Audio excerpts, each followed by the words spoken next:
Hi, this is Kevin Trainer, and welcome to the tutorial for the coding assignment associated with Chapter 9 of the Zelle 3rd edition Python book.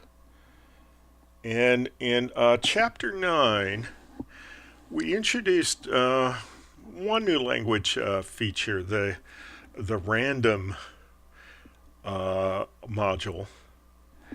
And the author used it to build a simulation of a racquetball game. And I think he went at it pretty well. When I went through the lecture, I kind of walked you through the code. He took what he described as a top-down design approach and pretty much a top-down implementation approach. Later on in the chapter, he said, "Well, maybe not everybody does top-down implementation. Uh, Maybe they do some bottom-up implementation." He also said maybe they do some prototyping and some spiral implementation. And he just kind of left it there at the end of the chapter. And I really see that as an opportunity for us to explore the way people are really doing it these days. Okay, so uh, top-down design and top-down implementation were big ideas when I got into programming 45 years ago, and they're still big ideas today. Okay, now the reason that Zell kind of took a detour at the end of the chapter and said, "Well, maybe we want to consider some other things," is that there's been over the last 45 years, there's been all kinds of experimentation with things that are a little different than completely top down. Okay, and he kind of described the way some of them work. One is there were actually people in the beginning of the top down who said, well, you could design top down, you could build from bottom up. Uh, they really liked that because you built the parts up from the bottom, and as you built them, you could use the ones that you already built to test the ones that you were building. Okay. Um, that's not really in favor these days. Okay, so I'm not going to talk you into that. Um, this kind of prototyping idea is still kind of in favor, but there's a particular brand of it that is going to be where we're going to end up. This kind of idea that you don't have to build the end product right away, that you might build some intermediate products on your way. This is a very powerful idea, and it's very much in the forefront of the way people are thinking today in system development. So, where where is the thinking in system development? Well, it's in agile software development, and agile software development takes an approach um, to um, designing and building systems, not just individual programs, but systems that says maybe we don't know enough or have the patience enough to do the entire design up front, okay, from the top down. Maybe what we ought to do is we ought to explore the ability um, to build some incremental pieces. So instead of designing it from top to bottom and then building it from top to bottom, let's let's pick a part of this that we really want badly, and why don't we build that first? And why don't we pick the next part? And why don't we build that next? And then we keep going until we've built all the important parts that we have and we integrate them. Okay, that's generally, I mean, that's a simplification of the Agile approach. Okay, so we identify the parts, the features of the program that we want, and we prioritize them, and then typically we go at these things in sprints or iterations, they're called, and we just do a chunk of work. We get that done. We prove it out that it works. We get some feedback from our users, and then we commit to the next chunk, and then we commit to the chunk after that. Well, clearly that would allow us to work our way through a pretty big system. How would it work for programs about the size of this uh, R ball? Okay. Well, I'm going to say that if you took the agile approach to R ball, you'd probably do it in two steps. Okay, so I'm gonna show you how to do R ball, how to do the racquetball simulation in two steps.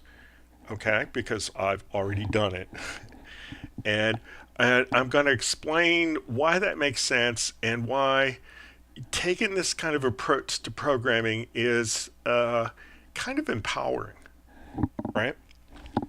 So with R ball,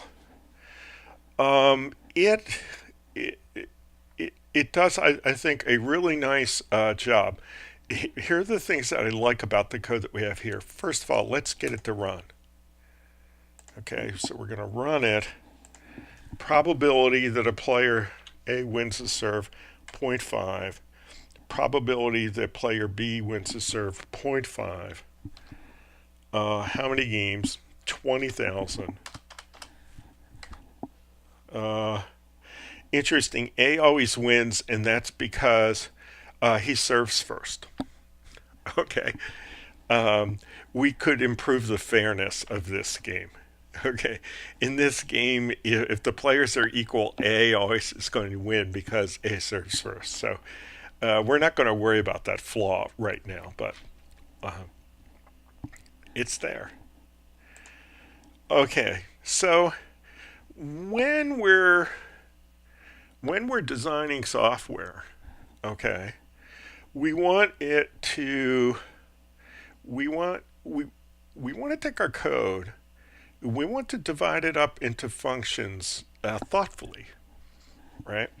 And I think that Zelle's done a great job of modeling good design behavior here. Okay, uh, he has a function that's main, and it really tells a summary of the story, right?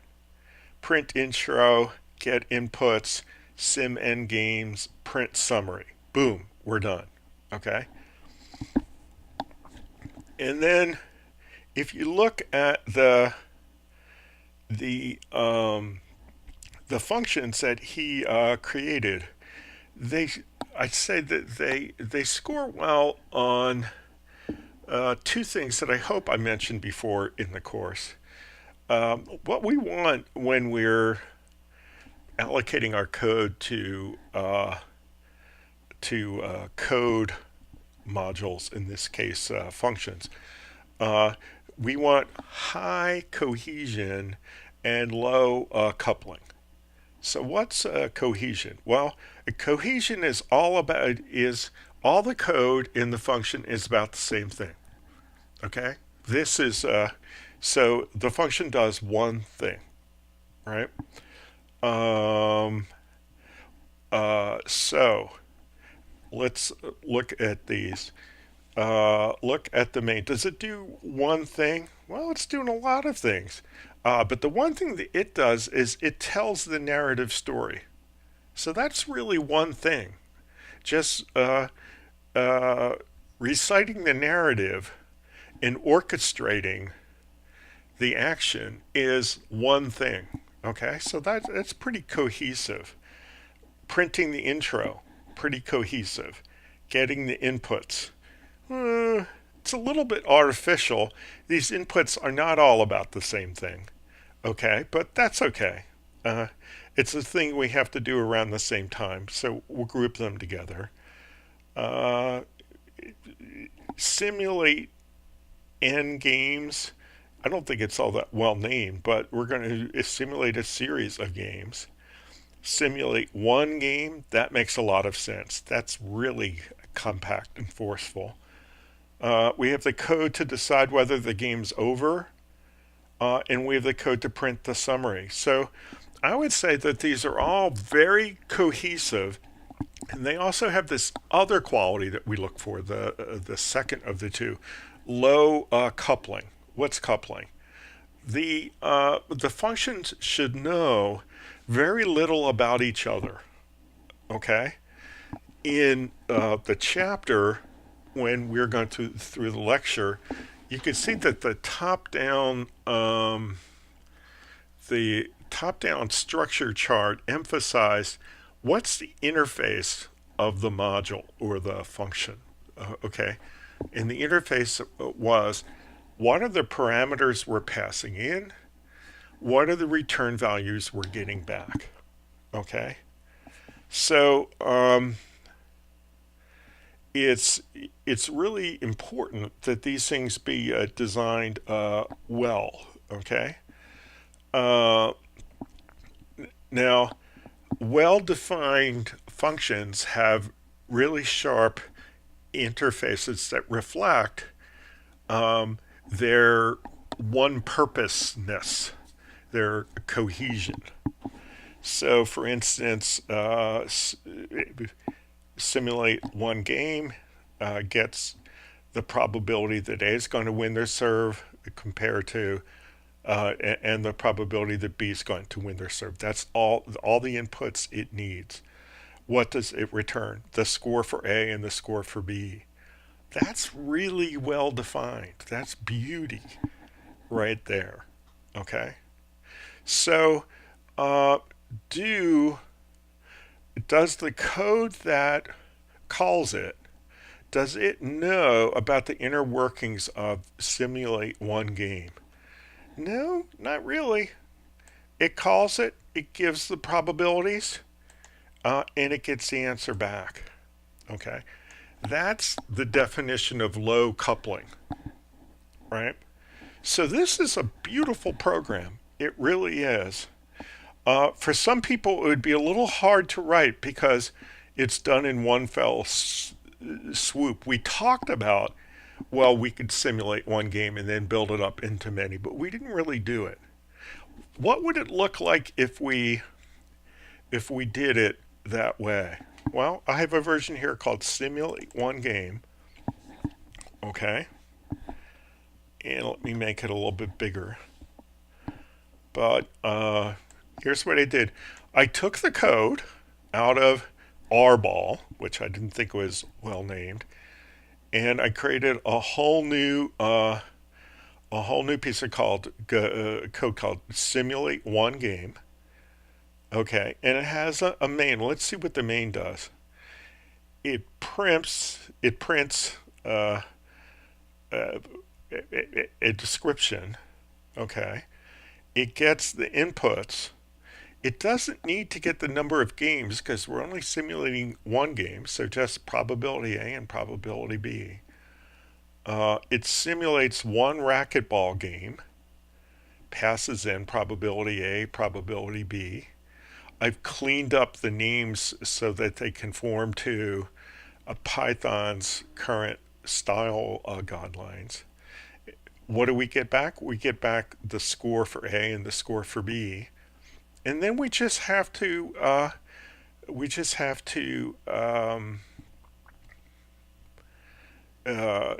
print the results. So if score A is greater than score B, player A wins. Else, player B wins.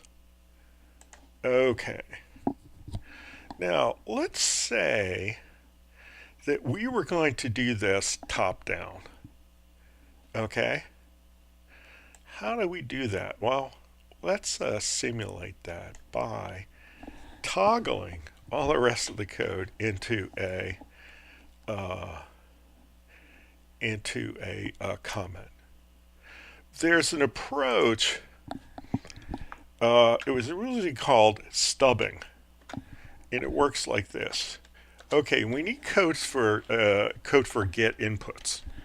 So we say def get inputs. Okay, and what's it supposed to return?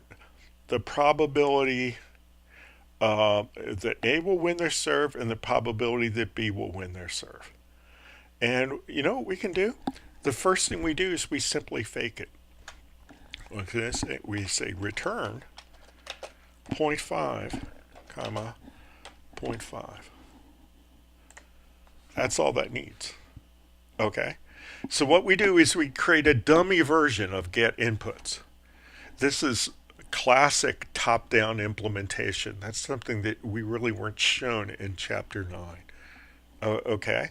So what we do is that we create a fake version, and then we see if we can interact with the function, and then we slowly introduce the real code. Okay, what else do we need to get this to work? Well, we need a simulate one racquetball game. Okay, let's create a fake version of that. Okay, so let's do that. Let's create a def simulate one racquetball game. Sorry, I'm going to have to copy this. There we go. We're going to have this. I already have it typed out, right? So we've got that. Okay, but we don't have an implementation of it. Okay, so we get in the A probability and the B probability. What are we supposed to return? Score A and score B. Okay, well, let's return, if the game's supposed to be over, right? Let's return 15, that's where the game ends, to 13. All right. Okay, and that should be enough to test the main. Let's see it run. Simulate one game. Player A wins. Run again. Player A wins. Player A wins. Player A always wins. Why does it player A always win? Well, because we're faking it. Okay, let's see what happened if we wanted to be nice to player B. Okay.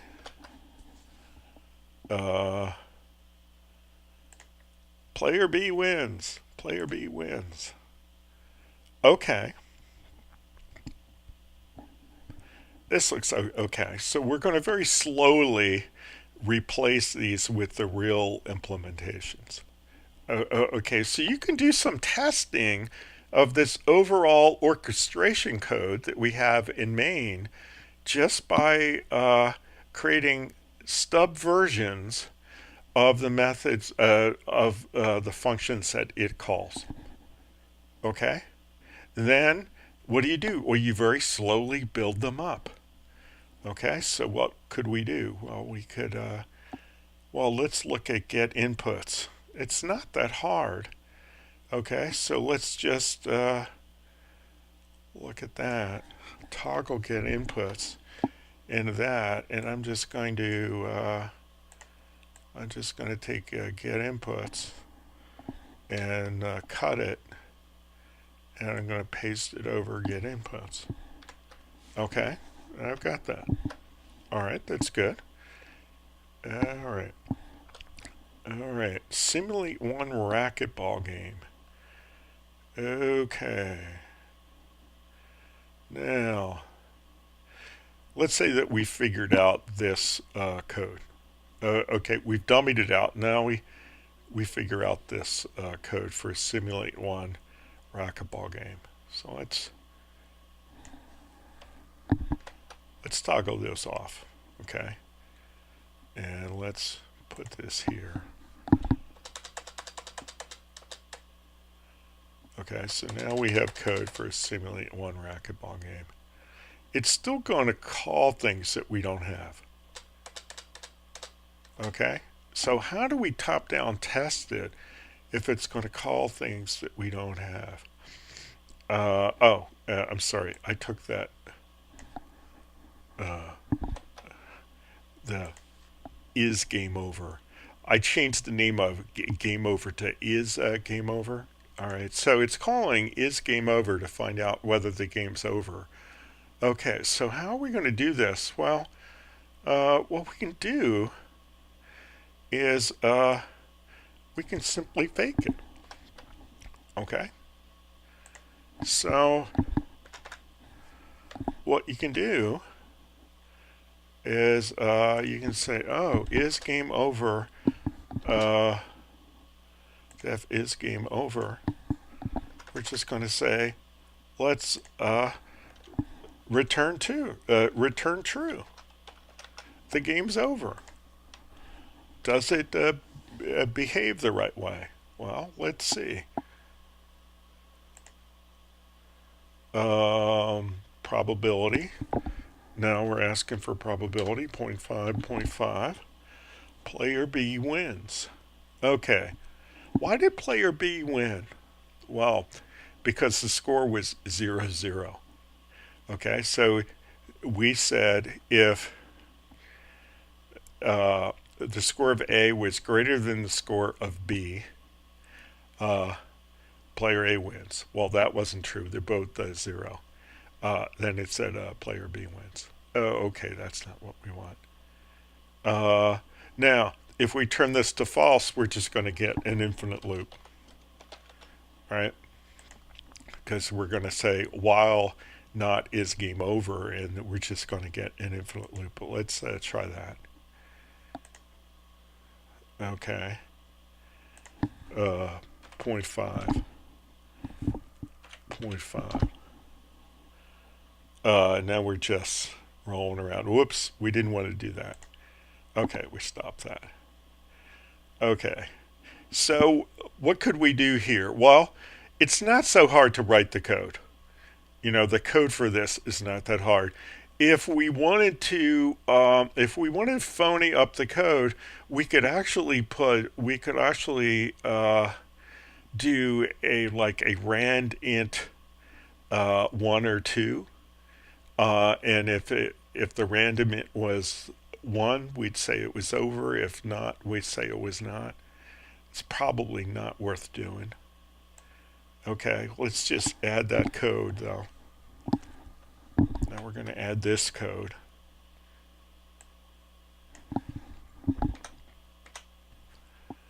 Okay.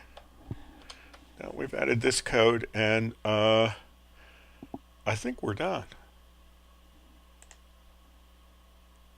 Okay, probability wins the serve, 0.5.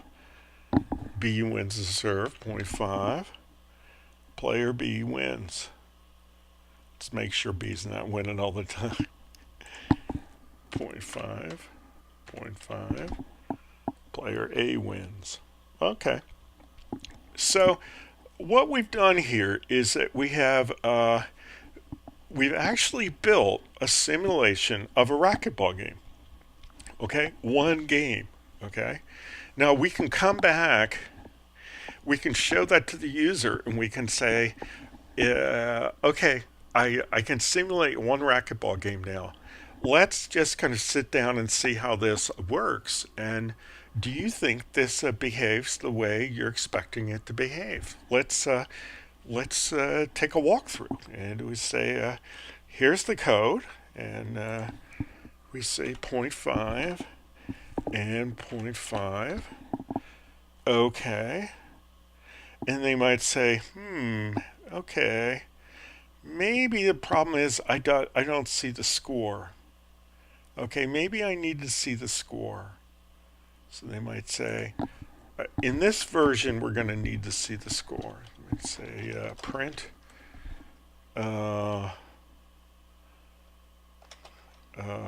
score A, comma, score B. Okay, that's a little rough, but let's just see. And we do it. Uh, I don't know why that didn't work, but it didn't work. Print score A, score B. Oh, I'm sorry. It didn't do it. There. Win serve, win serve. Score A. Yeah, 15-11. Player A wins. Let's do it again. 0.5, 0.5. Player B wins. Okay. Then we say, okay. Yeah, okay. Well, we don't want it to be too chatty, so let's take that print out of there again. Okay. All right. So 0.5, 0.5. Player A wins. Yeah, that's great. That's great. Yeah, this is one racquetball game. I think you've really simulated it. That's fine. Okay. So the question is, where do you go from now? The next step, next reasonable step, is all the way to the end. Okay, I can simulate many racquetball games. I can do all the features. Okay. Now I've got one that's already baked. Okay, and I'm going to walk you through that. Okay.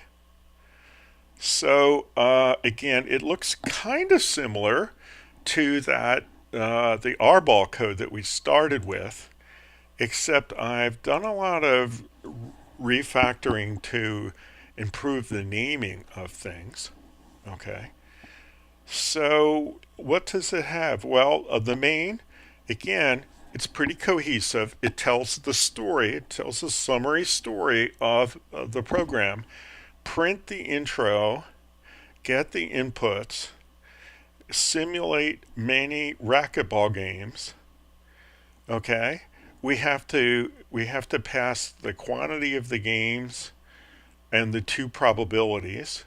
I've been a little bit wordy here. I'll admit. Could have I said prob A and prob B? Yeah, I could have. I spelled them all out. Probability A, probability B. I was just reacting uh, to those short variable names that Zelle had. And then we're actually going to print a summary now. We're actually going to go to that solution. Okay, so that's good. Um, and what are the parts? Well, print intro. Um, Again, it's pretty clear what that is. Um, get inputs. We've got a little bit more now. We've got instead of A, B, just the probability for A and B, we get A, B, and N. Okay. Simulate many racquetball games. Gets the number of games, prob A, prob B.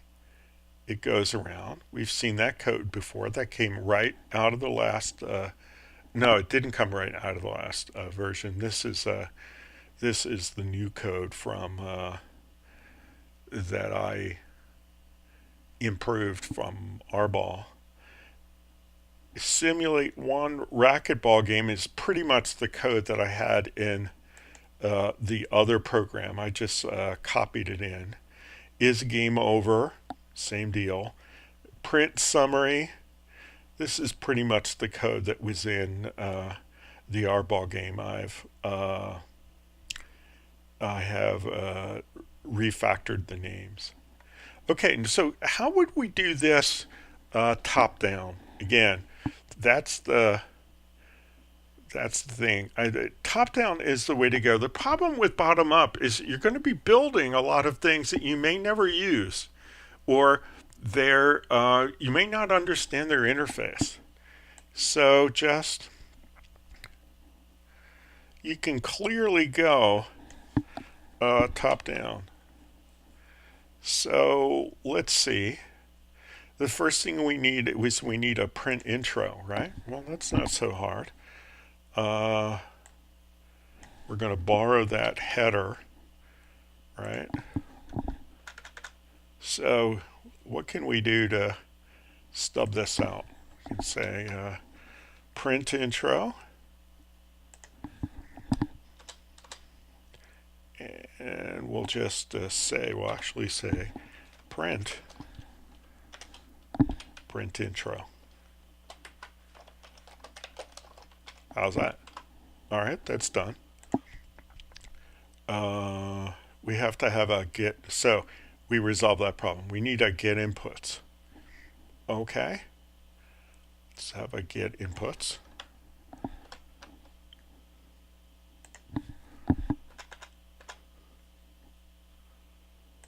Get inputs. And we're going to phony this up again. Okay, so we're going to return A, B, and N, which is return 0.5, 0.5, say 200. Okay. All right. That's good. So we've solved that. Now we're down to simulate mini racquetball games. Okay, let's dummy that out. Okay, def. Oh, this is one we really need to copy it, don't we? We do. Okay, and we're gonna do that. And what's it expecting back? It's expecting back the wins, right? Wins A, wins B. Okay. So let's get wins A, wins B. So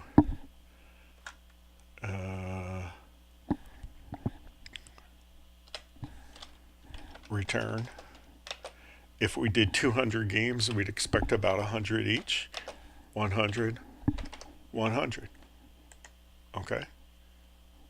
I forgot my def. Got rid of my def. Okay. So we've dummied that out, and now we have to print a summary. So why don't we dummy printing a summary?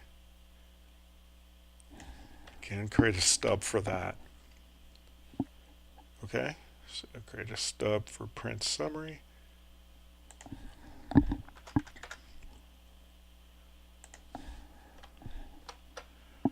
Print summary stub.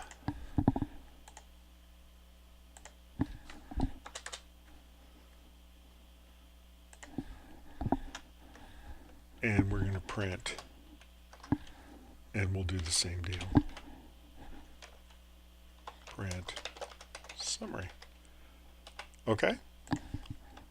Now, I've got a stubbed out version of all of my pieces of code. Okay. I've got the real version of my main code, and I've got a stub version of all the things it calls. And now I can run a test. Print intro, print summary. Okay. That's what's happening here. Yeah, because we're assuming the inputs. It did the whole thing. Okay. So now what can we do? Well, I typically would go to things I was kind of concerned about getting working, right? Like printing the intro. Do I really care about that? Nah, I don't care about that so much. So I'm going to leave that till towards the end. I'm not going to be able to do my real calculations without any inputs, though. So let's bring the real version of get inputs back to life. Oh, hang on. Okay. So let's cut that and paste that over get inputs. Look good? Yeah, I think so. So why don't we test with the real get inputs? Okay, probability, put in 0.5, 0.5, 200 games. Okay, print intro, print summary. Okay, we're still not doing any real work, but we're proving to ourselves that the pieces can communicate with each other. Okay, and we're actually turning on the real versions. We are coding and turning them on top down. Okay, so this is both top down design and top down implementation. Okay, all right, so that's good. What do I want to go at next? Uh, Simulate mini racquetball games. Okay, let's try that. That's a big one, right? So simulate many racquetball games. Let's turn the real code on, right? That was already highlighted. That was my problem. Oh, and I want to cut that and put that up here over the stub version. So now that goes live.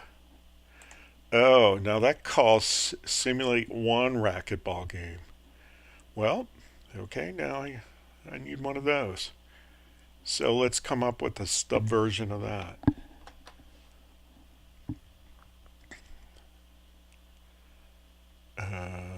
Okay, let's do it.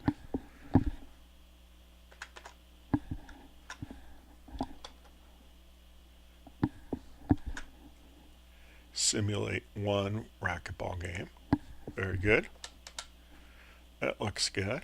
Okay, and what does that give? I think that gives us back the score. Score A, score B. Okay. So, all right. Let's say that what we get back is a return. Score A is going to be 15. That's a winning score. That's the game end. Right? And score B is going to be, let's say, 12. Okay? Let's see how that works. Alrighty. Let's run there. Well, 0.5, 0.5, 200 games. Okay, print summary. Okay, now it's done some work, but we haven't seen the answers yet. They would be dummy answers, but we haven't seen them. So I'm getting interested in my print summary. Okay? I want to see what happens then. Okay, so let's find our print summary. Let's bring our print summary to life. Gotta toggle that back on. And I'm gonna cut it. And I'm gonna put it up over the stub print summary. Okay. And I just cleaned up the names here. That's all I've really done. Okay. These are names that meet the current Python style. So let's give this a run with real code. So 0.5, 0.5, games to simulate 200. So 100% of them are won by A. Well, why is that? Well, because we've got a phony version of Simulate One Racquetball game. Okay? That's one thing we didn't really need a phony version of because we actually had that code, right? Yeah, we did. But still, you're getting the idea by stubbing out the things that you call and having test versions of them, we can actually implement implement and test our code from the top down. Okay, so let's go get the real version of Simulate One Racquetball game. We've had that. in the back room there for a long time, right? So we're going to cut that and put that up here over the stub version. Okay. And let's see. Okay. Now we've had this problem before of is game over. Okay, and we did fool with implementing that, but we realized that this is something that's a little bit hard to stub out. So I'm going to toggle that over. Sorry. Let me try again. Cut that. And I'm going to put that down below here. Is game over. Okay. That's good.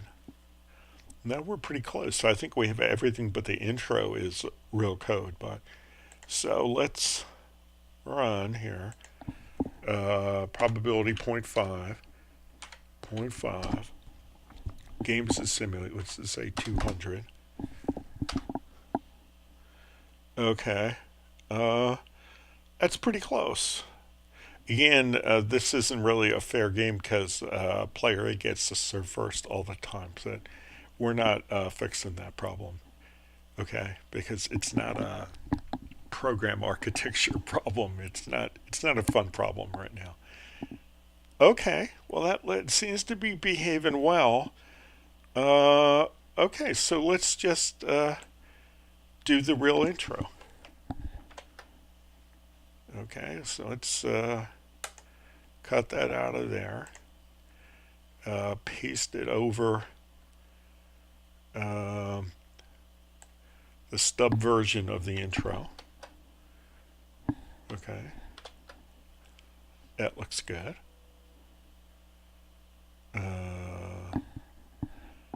And let's come down here. Let's get rid of all those extra lines now. And now that thing looks like it should. So we've got simulate many racquetball games, and now let's give it a run. So let's say probability wins the serve, 0.5. Probability wins the serve, 0.5. Games to simulate, let's do 20,000 again. There we go. Alrighty. So, what have we illustrated here?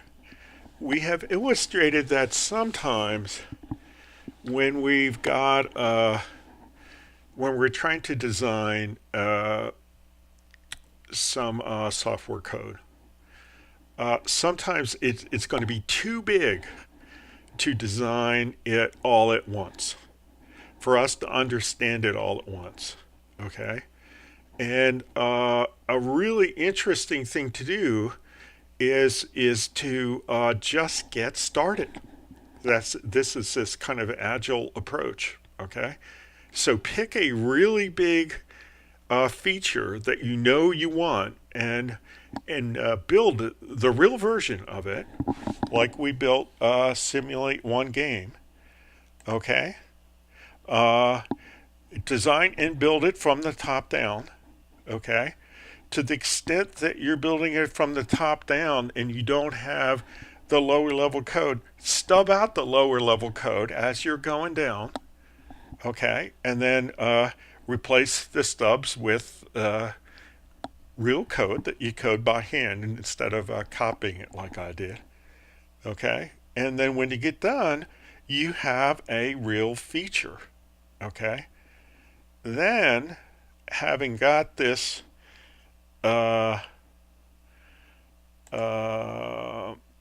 simulate one game done, now go and tackle simulate many games. Okay, A bunch of the code, you can just take it as it is from what's already built. Simulate one racquetball game is game over. Those things are already built. Okay? So you can just bring them over. And then you can develop this thing from the top down. And again, what are you looking for in the kind of qualitative aspects of your functions? High cohesion, low coupling. So, cohesion, these are all supposed to be about one thing. Well, the main tells the overall story. Okay, the intro does one thing. Get inputs is a little ad hoc, but it's okay. Uh, Simulate many racquetball games. It's very tight. That does one thing. Simulate one racquetball games really tight. Is game over. Very, very tight definition. Print summary. Very, very tight definition.